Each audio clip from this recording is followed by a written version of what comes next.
Vamos a esperar a que el hermano Juan Alberto nos dé luz verde para empezar con… el mensaje de hoy se llama ¿Cuál es tu horno? Tal vez el título les parezca un poco extraño, pero vamos a recordar que los siervos de Dios, fieles al Señor, Sadrach, Mesach y Abednego, cuando estaban en Babilonia, pasaron por un ¿qué? Horno de fuego. Y dentro del mismo, ¿quién estaba con ellos? El Señor no los abandonó. Dios no te abandona cuando estás en la prueba del horno, cuando estás en el fuego. Mi pregunta esta mañana es, ¿cuál es tu horno? ¿Por cuántos problemas estás atravesando en tu vida cristiana? ¿O tendrás que atravesar antes de llegar a tu morada celestial eterna? ¿Y cómo vamos a atravesar ese horno? ¿Cómo lo vamos a enfrentar? ¿Te deja Dios solo durante las pruebas? ¿Te abandona? ¿O estás en un problema porque Dios ya te abandonó? El principal propósito de esta plática es motivarnos a lo siguiente, hermanos. Jamás nos apartemos del Señor. ¿Estamos de acuerdo, hermanos? Por muy dura que sea la prueba, nunca te apartes del Señor. Por el contrario, mientras más fuerte sea el fuego, aférrate más fuertemente a tu Creador y Salvador, al Señor Jesucristo, a Dios el Padre, al Espíritu Santo. Cualquiera que poniendo su mano en el arado mira para atrás, no es apto para el reino de Dios. Dice la Escritura que una de las señales de los últimos tiempos sería una gran apostasía en la iglesia. Las profecías dicen que muchos se apartarían de Cristo poco antes de su venida por la iglesia, que por diversas razones muchos apostatarían. Y esta apostasía ya se está dando por diversas razones y en abundancia, en gran medida se debe a la proliferación de los falsos profetas, que dice Cristo que en los últimos tiempos se levantarían muchos falsos profetas y engañarían a muchos, los apartan, los van a apartar de la fe. Y de hecho ya lo están haciendo, están engañando. Esto ya lo anticiparon también los apóstoles, no solamente Jesucristo. Y como este tema ya lo estudiamos con detalle, no vamos a profundizar en el mismo. Pero ¿por qué otra razón hay gente que se aparta de Cristo? Porque atraviesa por problemas en esta vida terrenal. Hemos sabido de personas que dejan al Señor Jesucristo porque tienen dificultades económicas, problemas de salud, o porque pierden algún familiar muy querido, o porque tienen algún otro tipo de contratiempo o sufrimiento. Supimos de una familia aparentemente muy consagrada al Señor, se le muere un miembro muy amado y todos en bloque dejaron a Cristo. ¿Qué les parece? ¿Lo debemos hacer? Se murió de cáncer la persona y todos se apartaron del Señor. Otra familia se olvidó porque las finanzas no le funcionaron, no les fue bien económicamente y dejaron a Cristo. ¿Se puede justificar? Y así otros por diversas razones, pero hay algo que quiero que quede muy claro, hermanos. Dios nunca ha prometido a un cristiano una vida terrenal libre de sufrimientos, de problemas o de contratiempos. Nunca. El propósito principal por el cual Jesucristo vino a dar su vida por la humanidad perdida no es que tengamos en este mundo una vida libre de problemas, sino que tengamos vida eterna. Y cuando Él dice, yo he venido para que tengan vida y para que la tengan en abundancia, la palabra vida, ¿qué es? Zoe, vida espiritual. Y hay quienes le interpretan, yo he venido para que tengan sanidad en abundancia, dinero en abundancia, éxito en lo mundano. ¿Eso quiere decir vida en abundancia? No, no quiere decir eso. Zoe, vida espiritual. Y cuando los falsos profetas ofrecen eso, y la gente supuestamente se acerca a Cristo y ven que esa prosperidad material no llegó o la sanidad no llegó, dicen eso del cristianismo no funciona y se apartan y solamente quedan vacunados. Porque buscaron a Cristo por motivos equivocados. Dios no promete una vida eterna exenta de tribulaciones. Lo que sí promete es un futuro eterno en su presencia y en el cielo, completamente libres de dolor, tribulaciones y de preocupaciones, en donde ni siquiera quedará memoria de lo que padecimos en la tierra. Eso sí lo promete, ¿verdad? Dios nos promete a los verdaderos creyentes en Cristo una eternidad en la que solamente habrá gozo perpetuo en grado imaginable, y Él lo que promete, lo cumple. Pero para que ese futuro eterno y glorioso, sin sufrimientos, se dé, tenemos que esperar todavía un tiempo. ¿Cuánto? No sabemos. Pero de que va a llegar ese momento, va a llegar. De eso estamos segurísimos, solamente que tenemos que esperarlo con paciencia, sin apartarnos de la fe, ya que si lo hacemos, entonces nos perdemos de esas bendiciones eternas. ¿Apartarte de Cristo te va a solucionar tus problemas? Claro que no. Después vamos a ver eso. Pero de que el futuro eterno y glorioso va a llegar, eso es seguro. Hebreos 10:23, por favor. Por eso nuestra fe debe ser mantenida firme y sin fluctuar, pase lo que pase, aún dentro del horno. Dice Hebreos 10:23, mantengamos firme, ¿cómo? Firme y sin qué fluctuar la profesión de nuestra esperanza, porque fiel es el que prometió. Firme sin fluctuar en las buenas y en las malas. Dios no respalda ni apoya las falsas enseñanzas que han proliferado en las últimas décadas en la iglesia, que te enseñan que si estás en Cristo paras de sufrir. ¿Lo han oído? No, y es una iglesia, pseudo iglesia, que más bien yo le llamaría sinagoga de Satanás, que se llama para de sufrir.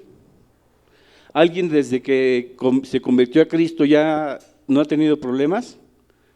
¿Alguien puede levantar la mano? Yo no, nadie.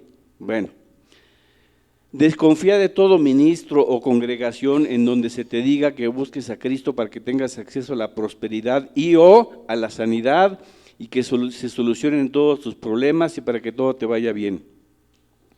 Ya vimos que la mayor riqueza que podemos tener, la mayor bendición es la vida eterna, y esa ya Cristo nos la ha dado. La mayor bendición ni el propósito principal de Dios para tu vida y la mía no es el dinero ni la sanidad del cuerpo. Y hablando de la sanidad, se ha creado también una doctrina falsa sobre esta por la inadecuada interpretación de algunos pasajes. Te dicen algunos, la voluntad de Dios es que todo cristiano sea sano y que no se enferme. Porque la Biblia lo dice. ¿Sí? ¿En dónde? Lo que es no hacer una buena hermenéutica, hermanos. Tercera de Juan 1:2, por favor. Tercera de Juan, versículo 1 y 2, es un solo capítulo. Hace poco vimos este pasaje, pero desde otro punto de vista, hoy le vamos a dar otro enfoque. El apóstol Juan le está escribiendo a un hermano en Cristo, que se llama Gallo, y le dice el anciano, a Gallo, el amado, a quien amo en la verdad. Y el 2, amado, yo deseo que tú seas prosperado en todas las cosas y que tengas salud, así como prospera tu alma. De este versículo se ha hecho toda una doctrina, y hay iglesias que basan todas sus enseñanzas y todo su ministerio en este pasaje.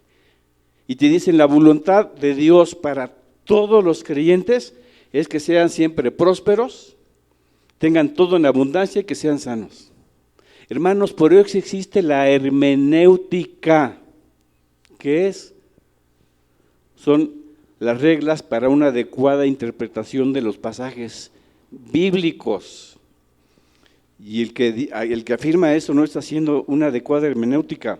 Hay un teólogo de la actualidad, especialista en las costumbres de los judíos de aquel tiempo, del tiempo de Cristo, de los apóstoles, que dice él dice que una manera común de comenzar una carta a algún familiar o alguna amistad, de alguna manera cortés, era así: yo espero que te encuentres bien, que estés prosperado, que estés bien en tu trabajo, que tu salud esté bien. Era una manera habitual y esa costumbre no se ha perdido, ¿verdad? Tú escribes y empiezas tu correo electrónico, como sea, como empiezas de una manera similar. Empiezo que esté yendo bien en tu trabajo, que estés sano, que tu familia esté bien, que estés prosperando, así, ¿verdad? Es una manera cortés.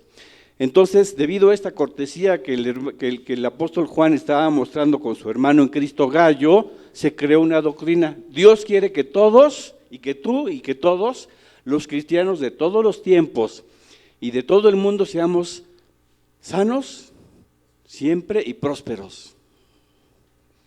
Ay, hermanos, qué interpretación. De veras, por no aplicar las reglas de la interpretación, se generaliza y se interpreta mal como un deseo de Dios para toda la iglesia de todos los tiempos. Y agregan, tú no tienes derecho a enfermarte porque por la llaga de Cristo fuimos curados. Vamos a ver cómo se debe interpretar esto, hermanos, porque también se ha abusado de este pasaje. Isaías 53:5, por favor. Por eso es interesante conocer el hebreo. Sería bueno que todos aprendiéramos hebreo y supiéramos leerlo en su idioma original para darle la correcta interpretación. Dice, hablando de Cristo, más Él herido fue por nuestras rebeliones, molido por nuestros pecados. El castigo de nuestra paz fue sobre Él. Una traducción más clara dice, Él fue castigado para que nosotros tuviéramos paz con Dios. Y por su llaga fuimos nosotros, ¿qué? Curados. En el hebreo, la palabra que dice, otras traducciones dicen sanados, y en el idioma bíblico el significado de sanados y salvados es exactamente el mismo. De manera que como debemos leerlo es, y por su llaga fuimos nosotros salvados. Cuando la mujer con flujo de sangre tocó el manto de Cristo y sanó, el Señor Jesucristo, tu fe te ha hecho salva. ¿Qué quiso decir? Tu fe te ha hecho sana de su enfermedad, porque sana y salva es igual. De manera que por su llaga fuimos nosotros sanados, equivale a que fuimos, ¿qué? Salvados. Eso quiere decir, ¿verdad que así ya queda más claro, hermanos? ¿O alguien no se ha enfermado desde que es cristiano? A mí en este momento me está empezando una gripa, y por la gracia de Dios soy cristiano. Tengo derecho a enfermarme, ¿verdad? ¿Alguien no le ha dado gripa desde que conoce a Cristo? Nadie levantó la mano. Bien, así que vamos a interpretarlo de esta manera. Dice, Él llevó nuestras enfermedades, quiere decir que Él fue enfermo en su cuerpo en el Calvario hasta la muerte por nuestra causa, por nuestra culpa. Él se enfermó hasta la muerte, y que además su sacrificio operó nuestra sanidad eterna, pero no en esta vida, sino una vez que resucitemos y tengamos un cuerpo glorificado. ¿Cuándo vamos a enfermar? Nunca. Nuestro cuerpo glorificado nunca va a enfermar. ¿Por qué? Por el sacrificio de Cristo. Pero aquí sí podemos enfermar, y de hecho nos enfermamos y nos seguiremos enfermando. Sí creo en la sanidad divina y milagrosa, pero eso lo vamos a ver después. El momento de nuestra sanidad total y para siempre no ha llegado aún, hermanos. No ha llegado aún. Y el hecho de que nos enfermemos nunca debe apartarnos del Señor. El apóstol Pablo era cristiano, era un buen cristiano, vivía en santidad, ¿sí? Era lleno del Espíritu Santo, era un hombre de fe. A todo respondemos sí. ¿Se enfermó? Sí. Entonces eso de que siempre tenemos que ser sanos, ¿es verdad? No. Gálatas 4, 13 y 14 está escribiendo el mismísimo apóstol Pablo, el ungido apóstol Pablo. Le escribe a los Gálatas: pues vosotros sabéis que a causa de una enfermedad del cuerpo os anuncié el evangelio al principio. ¿Cuándo anunció el evangelio? ¿Cuando era pagano o cristiano? Obviamente ya era cristiano. ¿Y tenía una qué? Enfermedad en su cuerpo. Y el siguiente, por favor, el 14. Y no me despreciasteis ni desechasteis por la prueba que tenía en mi cuerpo. Tal vez era algo complicado, difícil, desagradable, incluso ante los ojos de la gente. Antes bien me recibisteis como a un ángel de Dios, como a Cristo Jesús. Entonces el apóstol Pablo se enfermó. ¿Pero cómo? ¿Cómo que se enfermó si era cristiano? Este padecimiento de su cuerpo al parecer no fue nada leve, pero ¿le hizo perder su fidelidad a Cristo? Jamás. Primera Timoteo 5:23. Timoteo también era un buen cristiano, ¿verdad? Fiel al Señor y por lo tanto fiel al ministerio. ¿Y qué le dice el apóstol Pablo? Ya no bebas agua, sino usa un poco de vino por causa de tu estómago y de tus, ¿qué? Frecuentes enfermedades. A Timoteo, a un cristiano. No lo vamos a leer ahorita, pero en Filipenses 2, lo están notando, del 25 al 27, el apóstol Pablo relata cómo el hermano en Cristo, Epafrodito, estuvo gravemente enfermo a punto de morir, al grado de que ellos ya habían perdido la esperanza de que sobreviviera Epafrodito. Pero dice que Dios se compadeció de él y milagrosamente le devolvió la salud. Y Epafrodito era cristiano. Por supuesto que creemos en la sanidad milagrosa, sobrenatural que viene de Dios. Nosotros hemos sido testigos de sanidades milagrosas y la seguirá habiendo, no hay ninguna duda de eso. Pero esta se dará de acuerdo con la soberanía de Dios. Nosotros podemos orar por nuestra propia sanidad o por la de otras personas, y lo hemos hecho. Pero la sanidad, repito, se da o no de acuerdo con la soberanía de Dios, porque Dios sana a quien quiere, cuando quiere, como quiere, cuando quiere, a quien quiere y si quiere.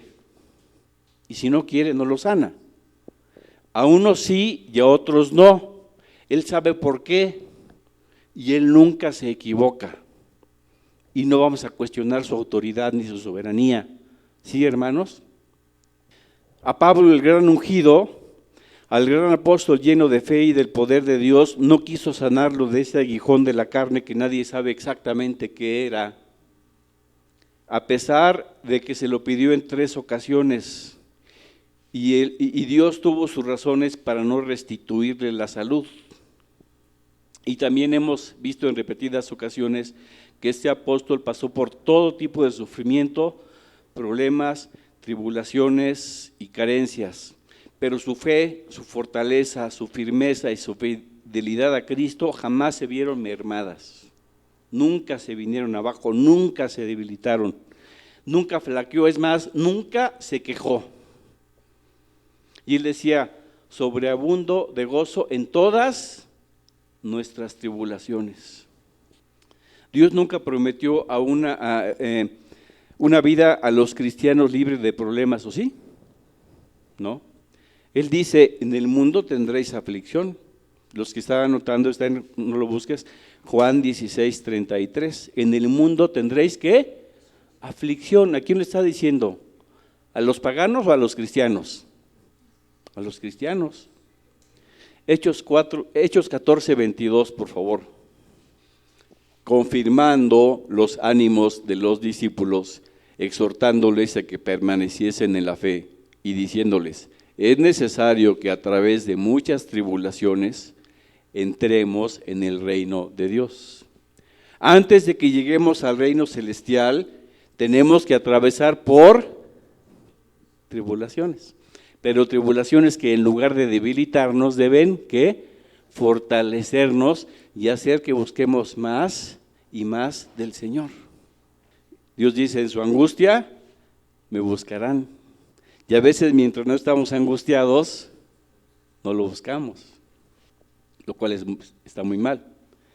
No olvidemos que nuestras tribulaciones aquí son momentáneas en esta tierra. Y el gozo en el reino celestial será eterno.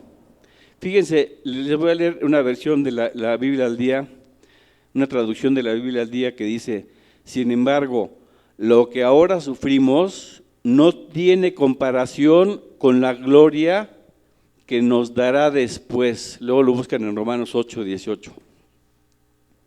Nuestros sufrimientos terrenales son temporales, nuestros goces celestiales serán eternos. Y ahí tenemos que tener puesta la mirada, ¿verdad, hermanos? Segunda a los Corintios 4:17 y 18, por favor. Dice el apóstol Pablo, fíjense bien, porque esta leve tribulación, ¿qué? Momentánea, produce en nosotros un cada vez más excelso y eterno peso de gloria. Nos va haciendo madurar, pero fíjense ahí lo que dice el apóstol Pablo. Esta leve tribulación, ¿fueron leves sus tribulaciones? Si ustedes ven lo que él pasó, le pasó de todo y de todo lo malo que le podía pasar. Pues sus tribulaciones fueron leves. Desde el punto de vista humano, desde el punto de vista terrenal, no. Ahora, les llama leves y momentáneas. Esta leve tribulación momentánea. A ver, hermanos, momento. Sus problemas duraron décadas. ¿Fueron momentáneas? ¿Y por qué él, cuando sus sufrimientos fueron muy fuertes y fueron muy prolongados, les llamó leves y momentáneos? Porque él tenía la mente de Cristo. Desde el punto de vista mundano no fueron leves ni momentáneos. Sufrió cosas espantosas, dificilísimas de soportar. ¿En dónde estuvo lo leve y momentáneo? Repito, él no tenía la mentalidad terrenal, sino la mente de Cristo. Su mente estaba puesta en no en su presente terrenal difícil, sino en el futuro eterno y glorioso. ¿Cuál fue el pasaje que vimos? Es exactamente. Pero él dice después, no mirando las cosas que se ven, porque las cosas que se ven son temporales, las que no se ven son eternas. ¿Y él en qué tenía la mirada puesta? ¿En las cosas terrenales y momentáneas o en las eternas? Si lo hizo Pablo el apóstol, ¿no es lo mismo que podemos y debemos hacer tú y yo? El Espíritu Santo que sustentó y fortaleció a Pablo, ¿no es el mismo que mora en nosotros? ¿Y lo que hizo por él no puede hacer por ti y por mí? Por supuesto que sí. Pero a veces no nos ponemos a pensar en esto y no vemos nuestros problemas o nuestros momentos difíciles con una mentalidad de Cristo, sino con una mentalidad terrenal. Además, una cosa, hermanos, Pablo era un hombre de fe, estaba muy cerca de Dios, lleno del Espíritu Santo y con una estrechísima comunión con su Creador, muy cerca de Dios. Mientras más cerca de Dios una persona está, los problemas los ves más pequeños, más chiquitos y más tolerables, mientras más cerca de Dios estás.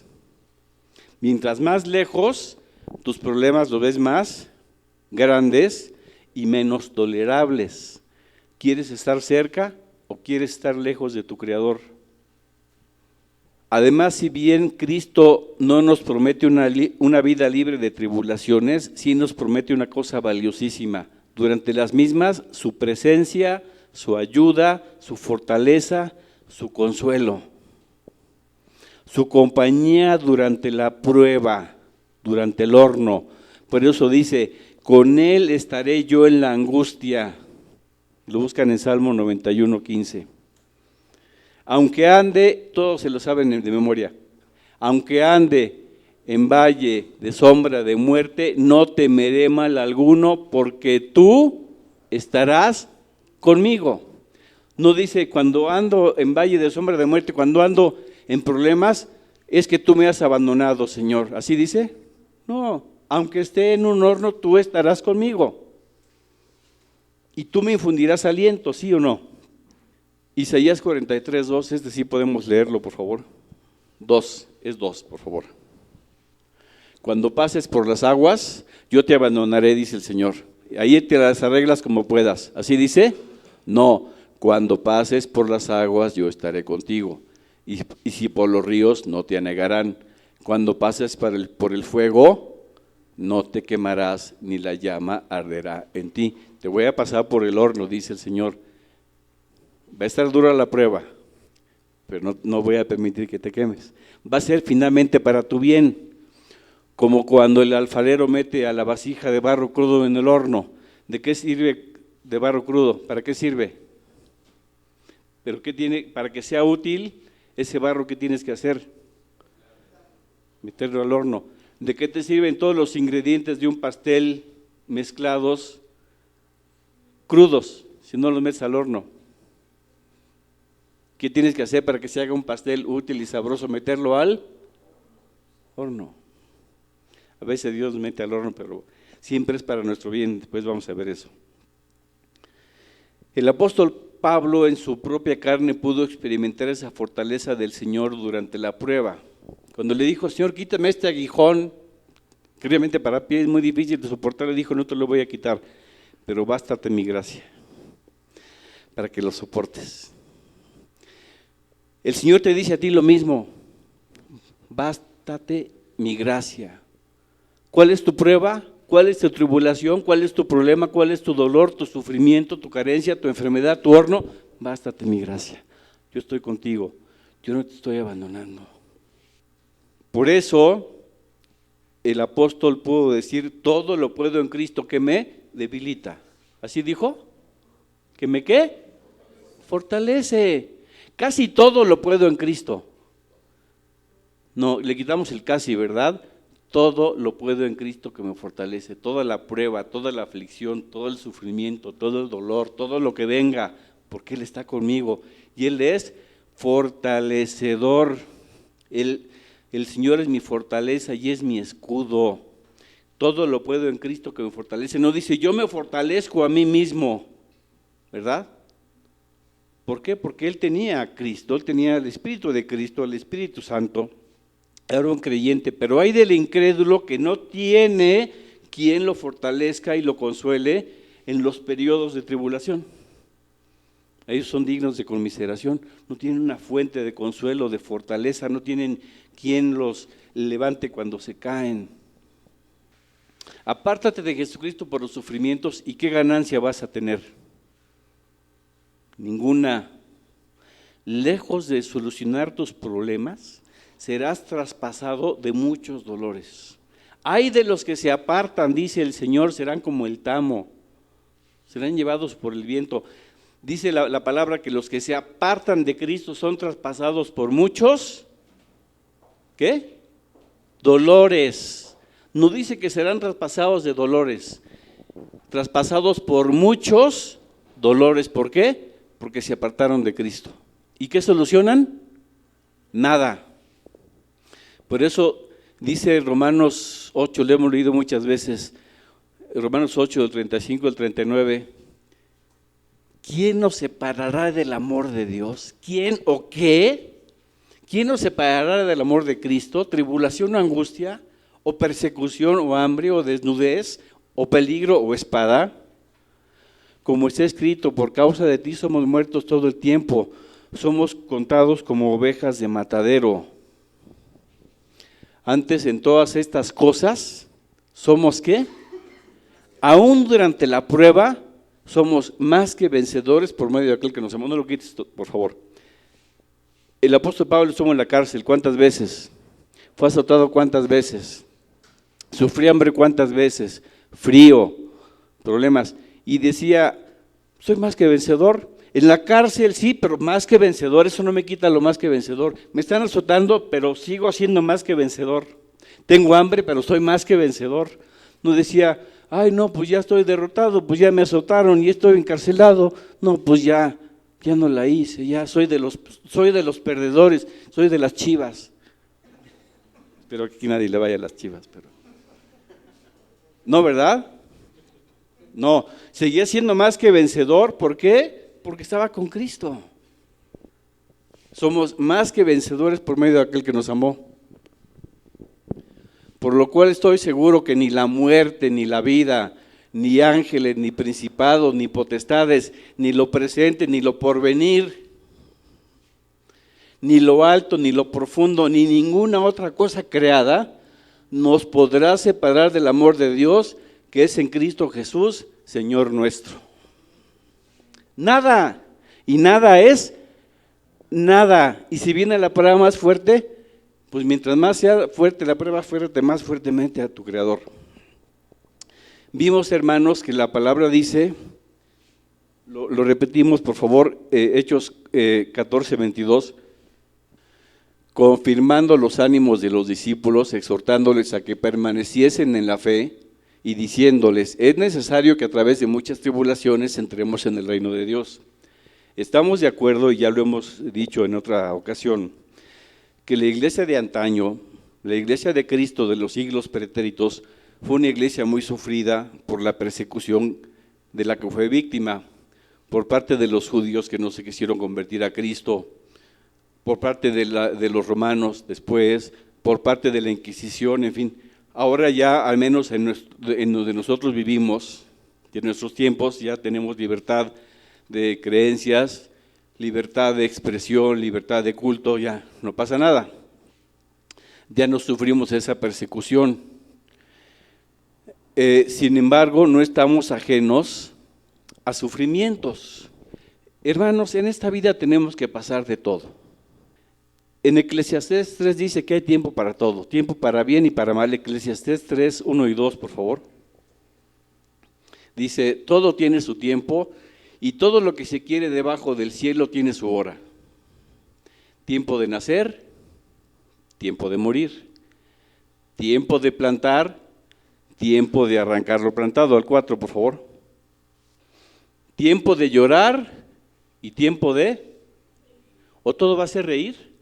No, también hay tiempo de ¿qué? ¿Para quiénes? Para todos. Tiempo de endechar. ¿Qué es endechar? Lamentarse, como endechar a un muerto. Y tiempo de bailar. Y dice más adelante, tiempo de guerra y tiempo de paz. Nos espera de todo, hermanos. En esta vida ni todo es blanco, ni todo es negro. Podemos pasar de todo, por salud y enfermedad, por momentos alegres y momentos tristes, por vacas gordas y por vacas flacas. Aunque es pertinente insistir en algo que ya he dicho antes, y quiero enfatizarlo y recordarlo a todos y que se nos quede para siempre grabado, se espera que un verdadero cristiano tenga menos dificultades y tribulaciones y problemas que el inconverso. Porque hemos visto que no todos, pero sí la mayoría de los problemas que una persona tiene son provocados por ella misma, ya sea por su propio pecado o desobediencia a alguna ley de los hombres, no pagaste a tiempo tus impuestos o no pagaste tu tenencia, lo que sea, te pasaste el alto, pues te vas a tener problemas, o bien por descuido, negligencia, pereza, desidia,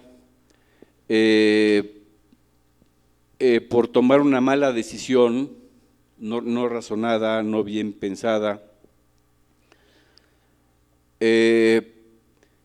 pero de cualquier manera esos podemos evitarlos. De cualquier manera hay problemas que van a llegar, pero dejemos lugar solamente para aquellos que llegan solos, no los que nos atraigamos nosotros mismos, no por los que nosotros seamos culpables o responsables.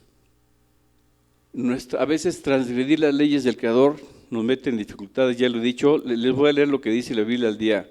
Menosprecia la palabra de Dios y tendrás problemas. No lo observes, recházala, transgrédela. ¿Y qué tendrás?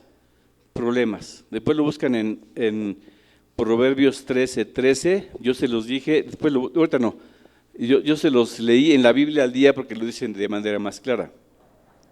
Además de que si transgredimos las leyes de Dios, nos exponemos a su ¿qué? Disciplina. Y a veces esa disciplina es dura, hermanos. Hay personas, por ejemplo, que tienen problemas en su matrimonio por no aplicar en el mismo los principios de la palabra de Dios, y luego se andan quejando, ay, mi matrimonio no funciona. Pues ¿cómo quieres que funcione si tú como cónyuge no estás haciendo las cosas que dice la Biblia que debes hacer? En lugar de andarte quejando, corrige lo que como esposa o como esposo estás haciendo mal, y ya no te quejes, mejor analiza en qué estás fallando. ¿Sí, hermanos? Bien, de cualquier manera los problemas van a llegar, los que son inevitables, pero además tenemos que saber, hablando de problemas, que nuestra fe como cristianos es puesta a prueba. ¿Y cómo es puesta a prueba? ¿En la bonanza? ¿En la abundancia? ¿En el bienestar? No. ¿Cómo es puesta a prueba? En la tribulación, en el problema. Pero enfatizo durante la prueba, jamás nos apartemos de Dios, por muy dura que ésta sea. Efesios 6:24, por favor. La gracia sea con todos los que aman a nuestro Señor Jesucristo con amor que inalterable. Inalterable. Estemos como estemos, nuestro amor, mira, tu situación puede estar acá, y tu amor a Cristo hasta allá, hasta arriba. ¿Cuándo? Siempre, no nada más cuando las cosas estén bien. Una característica de los verdaderos adoradores, dice Cristo, tales adoradores son los que mi Padre busca, los verdaderos adoradores, que adorarán al Padre en espíritu y en verdad. Una vez analizamos como 10 características de un verdadero adorador. Una de ellas es que es un adorador siempre, en las buenas y en las malas. Y son los que Dios busca. No perdamos nuestro primer amor, hermanos. Yo no quiero que Dios sea uno de los que Cristo me diga, pero tengo contra ti que has dejado tu primer amor. Como dice después, lo busca en Apocalipsis 2:4. Yo no quiero que Cristo me diga, has perdido tu primer amor, el que alguna vez tuviste por mí. Es algo por lo que Dios recrimina a la iglesia o a los creyentes que se apartan o que dejan su primer amor y aman a Cristo menos por las cosas de este mundo o por los problemas de este mundo. No perder nuestro amor a Cristo por causa de los problemas del pecado ni por causa de nada. Estemos bien o mal, nuestra firmeza, nuestra fe, nuestra fortaleza deben mantenerse inalterables. Insisto, el Señor no nos abandona durante la prueba, siempre y cuando nos mantengamos fieles y no lo abandonemos a Él. Si nosotros no lo abandonamos, Él no nos abandona. Primero Crónicas, porque no es primera, ¿verdad? El libro. Primero de Crónicas, 28:9. Está muriendo el rey David, ¿y a quién está heredando el trono? A su hijo Salomón, y le deja esas instrucciones. Y tú, Salomón, hijo mío, reconoce al Dios de tu padre y sírvele con corazón perfecto y con ánimo voluntario, porque Jehová escudriña los corazones de todos y entiende todo intento de los pensamientos. Si tú le buscares, le hallarás, mas si lo dejares, Él te desechará para siempre. Dios no te abandona durante la prueba, pero si durante tu horno tú te rebelas y te sales del camino y reniegas de Dios y te regresas al mundo y te regresas al pecado y te regresas a los vicios y te regresas a la maldad y al robo y en lo que andabas y te apartas de Dios, ¿qué pasa? Él se aparta de ti. Y hay muchos pasajes que respaldan esta doctrina, no es un solo pasaje. Una vez estudiamos sobre la apostasía y es muy claro que una persona que está en Cristo se puede apartar y se puede perder, pero hoy no vamos a analizar eso. Ya lo puedes quitar, hijo, ya está bien. Recordemos la fidelidad de algunos siervos de Dios en la Biblia. Nos queda poco tiempo. ¿Cuánto llevamos? Todavía vamos a unos 15 minutos más. José, el hijo de Jacob. Su niñez y sus primeros años de la adolescencia fueron buenos porque vivía en su hogar cómodamente, en su pueblo, entre los suyos, como hijo de familia. Era libre, tenía la compañía de su queridísimo papá, quien lo amaba mucho, llevaba una vida agradable, tranquila, tenía comodidades. Se podía decir, se podía pensar que José era un muchacho feliz. Pero de pronto, de un momento a otro, su existencia sufrió un giro de 180 grados, un cambio drástico. Vino el desastre, lo inesperado. ¿Qué pasó? ¿Qué pasó cuando sus hermanos por celos y envidia lo venden a unos mercaderes madianitas? Exactamente, dejó de ver a su amado padre, lo cual debe haber sido muy doloroso para él. Pasó de ser libre a ser, ¿qué? Esclavo. De ser hijo de familia a esclavo. Pasó de hijo a esclavo. Se olvidó de las comodidades de antes, entre extraños, en tierra extraña. Su situación le fue muy difícil y muy desagradable, pero en esta situación dolorosa ¿fue abandonado por Dios? Claro que no. Estás pasando una situación difícil, no quiere decir que Dios te haya abandonado. Génesis 39, 1 y 2, por favor. Llevado pues José a Egipto, Potifar, oficial del faraón, capitán de la guardia, varón egipcio, lo compró de los ismaelitas que lo habían llevado allá. Mas Jehová estaba con José. Aún en situación difícil, ¿qué? Dios lo abandonó o siguió con él. Y fue varón próspero y estaba en la casa de su amo el egipcio. Dios no lo abandonó durante la prueba, Dios estaba con él. José estaba lejos de su padre terrenal, pero cerca de su Padre celestial. Lejos de su tierra, pero cerca de Dios. Lejos de la libertad, pero gozando de la compañía y la cercanía del Creador. Lejos de las comodidades, pero cerca de Dios. Lejos de todo lo bueno, pero cerca de Dios. ¿Qué más podía pedir? Así podemos estar en un momento dado en esta tierra, en esta vida, en este mundo. Pero mientras estemos cerca de Dios, estamos bien. ¿O prefieres lo contrario? ¿Está bien en todo pero lejos de Dios? Yo no. Tal vez lejos de la sanidad física estemos, pero cerca de Dios. Tal vez lejos de abundancia económica, pero cerca de Dios. Lejos del bienestar de cualquier cosa, pero cerca de Dios. Es soportable. Es soportable todo lo que estés pasando mientras estés cerca de Dios. Lo único insoportable para nosotros es vivir sin Dios. Es alejarnos de Él, es apartarnos de Él. Pero fijémonos bien en algo, como Dios estaba con él, no solamente lo fortaleció durante la prueba, sino que le dio sabiduría para hacer las cosas bien y todo lo que hacía prosperaba. ¿Por qué? Porque Dios estaba con él. Ya sabemos lo que pasó después. Por ser fiel a Dios y a su amo Potifar, no accedió a las propuestas indecorosas de la esposa de este. Génesis 39:9, por favor. Cuando la esposa de Potifar le ofrece algo indebido, ¿qué dice José? No hay otro mayor que yo en esta casa y ninguna cosa me he reservado sino a ti, por cuanto tú eres su mujer. ¿Cómo pues haría yo tan grande mal y pecaría contra Dios? A pesar de que la tentación de José fue muy fuerte, fue más fuerte todavía, fue más grande su fidelidad a Dios.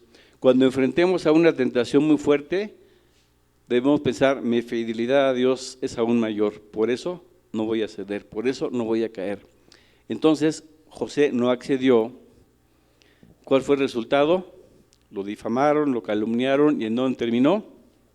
En la cárcel. Si ya estaba mal, ahora estaba peor. Entonces ahora sí ya renegó de Dios y ya se apartó. ¿Eso pasó? Le reclamó, se quejó del Señor. Señor, mira, así respondes a mi fidelidad.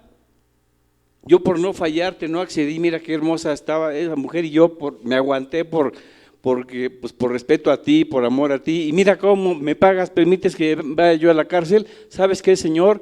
Yo creo que con el Dios de los egipcios, o los dioses de los, a ver si con Isis, Horus, Seb, Amon-Ra, ¿verdad? Voy a ver si ellos me responden mejor que tú. ¿Sabes la historia, verdad? Sí. No, él se mantuvo fiel al Señor. Génesis 39, 20 y 21, por favor. Y tomó su amo a José y lo puso en la cárcel donde estaban los presos del rey, y estuvo allí en la cárcel. Pero Jehová estaba con José. ¿Lo abandonó? ¿Qué hubiera pasado si José accede y se va ahí a portarse mal con la esposa de Potifar? Dios, ¿qué hubiera hecho? José, ¿me fallaste? Ahí te ves, ahí te las arreglas como puedas. Tú me fuiste fiel, entonces José, yo sigo contigo, te sigo fortaleciendo, te sigo dando sabiduría. Pero es que todavía vamos a seguirlo viendo, por favor.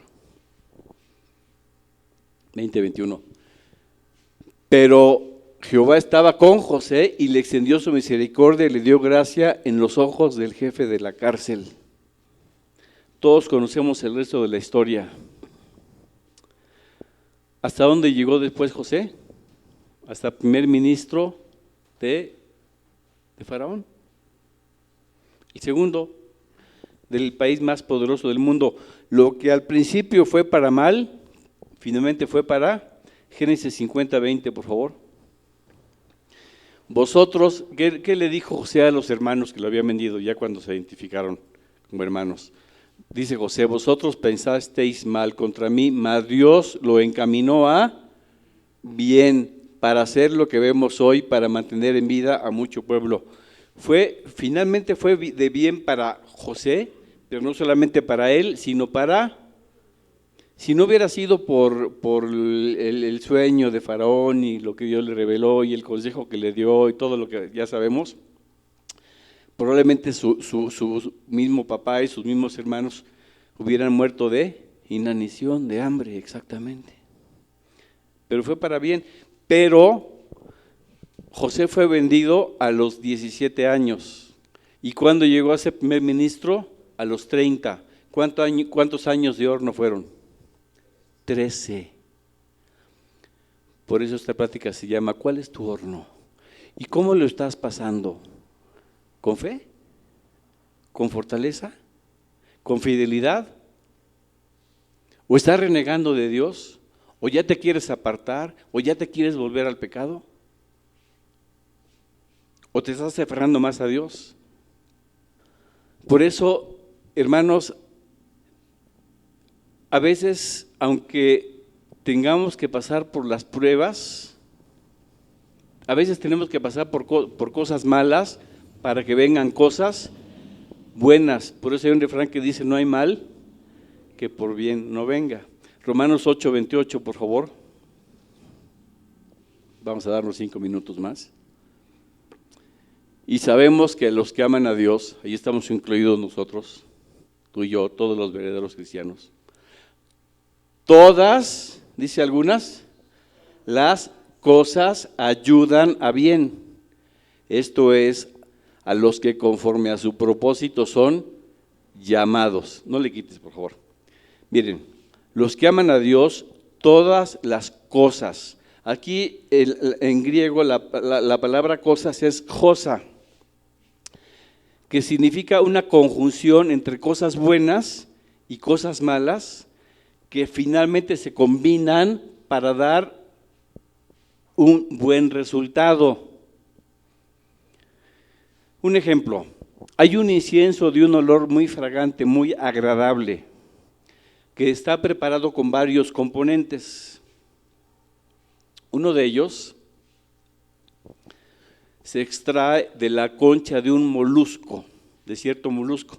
Tiene que molerse, hacerse un polvo muy fino. Es uno de los componentes del incienso, no es el único, hay varios. Y ese polvo, esa concha, tiene un olor, ¿saben cómo? Muy desagradable, horrible, muy fétido. Pero es un ingrediente, entre comillas, por así decirlo, indispensable para que mezclado con otros polvos, finalmente se convierta en algo de olor muy agradable. Si tú no le pones ese polvo de los moluscos, de la concha de los moluscos, no vas a tener incienso de olor fragante. Para que resulte una cosa buena, tiene que estar mezclado con una aparentemente mala, pero sumadas todas dan algo bueno. Algo malo que te pasó o te está pasando en tu vida, sumada con otras circunstancias, van a ser algo bueno. A veces necesitas un ingrediente desagradable en tu vida, del cual Dios va a sacar algo bueno. Y te aseguro que muchas veces ha sucedido y a veces ni cuenta te has dado. Y dice, y sabemos que los que aman a Dios, todas las cosas les ayudan. Y si quieres ya lo puedes quitar. Les ayudan a bien. Aquí la palabra en griego ayudan es una palabra de sinergia. Sinergia quiere decir que dos fuerzas que se unen o más para aumentar el poder una de la otra. Pero una sinergia es una suma, pero no es una suma aritmética como 2 más 2 es 4, ¿no? Una sinergia es una suma como decir 2 más 2 es 16. ¿Se entiende? ¿Sí? Porque la una y la otra mezcladas aumentan su potencia, exactamente, se potencializan, se sinergian. Entonces esa cosa mala que te está sucediendo con las otras buenas se sinergian y finalmente va a dar una cosa buena, como el ejemplo de José. Además, Josa, todas las cosas nos ayudan a bien. Josa también significa que una cosa que para nosotros, con nuestra mentalidad terrenal, son malas, para Dios puede ser que no sean malas sino buenas, aunque no nos demos cuenta. Porque sus pensamientos no son nuestros pensamientos, ni sus caminos son nuestros caminos. O tal vez son malas a corto plazo, pero a largo plazo serán buenas. Recuerden el caso, una vez les platiqué, no sé si ya lo olvidaron, no sé si todos lo escucharon, estaban. Una mujer cristiana relata en un libro que tuve oportunidad de leer, que cuando era joven no logró el sueño de su vida. Por más que oró, era casarse con cierto varón que era el amor de su vida, según él, su príncipe azul, su sueño dorado, el único hombre con el que podría ser feliz. Y oró, y lo pidió, ¿y qué creen? No se le hizo. Y la mujer se sintió triste, se sintió frustrada, se sintió mal, lo vio como un golpe terrible, y hasta se enojó con Dios. Señor, tú sabías que yo necesitaba este varón y no me lo concediste, ¿qué pasó? Yo soy una hija fiel.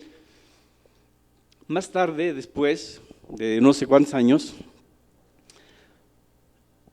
le dio gracias a Dios porque no le permitió casarse con ese varón. No sé de qué se enteró, no sé qué vio, no lo relata, pero dice, gracias Señor, porque si tú hubieras permitido que yo me casara con ese hombre, hubiera sido la ruina de mi vida. Lo que en su momento me pareció una cosa mala, fue en realidad una cosa buena, pero no se dio cuenta en ese momento. ¿Sí, hermanos? El ejemplo como que sí es bueno, ¿no? Y es de la vida real. En otra ocasión, un varón relata que perdió un autobús que lo llevaría a una reunión muy importante, parece que era una cosa de trabajo que era fundamental para él llegar a tiempo, porque de eso dependía tal vez su futuro, su éxito, algo muy importante. Y iba en camino orando para no perder ese autobús. porque iba con el tiempo contado y total no alcanzó el autobús.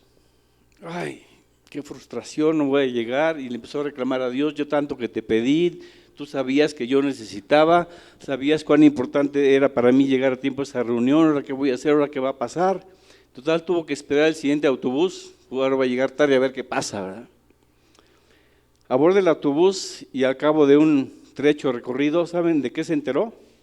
El autobús que no tomó había sido estallado en un atentado terrorista y no sé cuántos murieron. Señor, gracias y perdóname por haberme enojado contigo, porque tú me hiciste perder este autobús. ¿Se dan cuenta? Fue una cosa que en su momento la consideró mala, pero finalmente fue buena. Para terminar, durante un tiempo me gustó el ajedrez, nunca fui buen jugador ni mucho menos, pero me gustaba y leía en algunos libros, historias de algunas partidas interesantes. Y estuve viendo el desarrollo de una partida de ajedrez en el que un gran jugador estaba haciendo cosas que parecían incomprensibles. Estaba sacrificando piezas, las estaba regalando. ¡Ah, caray! En este movimiento me di cuenta que regaló una torre, yo le regaló un alfil y aquí regaló un caballo. Pues le está regalando. ¿Saben qué estaba haciendo? Le estaba poniendo trampas al enemigo y finalmente le dio jaque mate. Pero para dar jaque mate tuvo que sacrificar piezas muy valiosas. Y tú no comprendías, pero ahora ¿por qué regala? Después ya te das cuenta, estaba viendo a futuro y su contrincante no se daba cuenta. Cayó en la trampa y finalmente el que estaba perdiendo piezas, que aparentemente era para mal, ganó la partida. Ya llevamos una hora, vamos a dejarle hasta aquí, nos faltó como la mitad. Pero bueno, ¿qué les parece si en otra ocasión continuamos con este punto? Vamos a levantarnos para dar gracias a Dios. Señor, te damos gracias porque sabemos que tú estás con nosotros en todas las pruebas. Sabemos que esta vida no está exenta de sufrimientos ni tribulaciones. En el mundo tendréis aflicción, nos dices tú, Señor Jesucristo. Pero agregas, pero confiad, yo he vencido al mundo. Sabemos que tú estás con nosotros y no nos abandonas durante la prueba de fuego, así como no abandonaste a tus siervos judíos cuando pasaron por el horno, Señor. Tú estuviste con ellos, tú estás con nosotros, Señor, aunque nuestros ojos no te puedan ver, sabemos que estás aquí fortaleciéndonos. Te pedimos que la prueba nunca nos aparte de ti y que nuestra fidelidad y nuestra fe disminuyan, sino que te busquemos cada vez más, Señor, y que nuestra fe sea afianzada, que seamos como el barro crudo que se fortalece con la prueba del horno, Señor, porque además sabemos que todas las cosas que nos suceden finalmente son para bien. Y te lo agradecemos todo en el nombre de Cristo Jesús, Señor. Mantén nuestra fidelidad. Amén. ¿Podemos cantar esa de que no me apartaré de ti? Y ya puedes.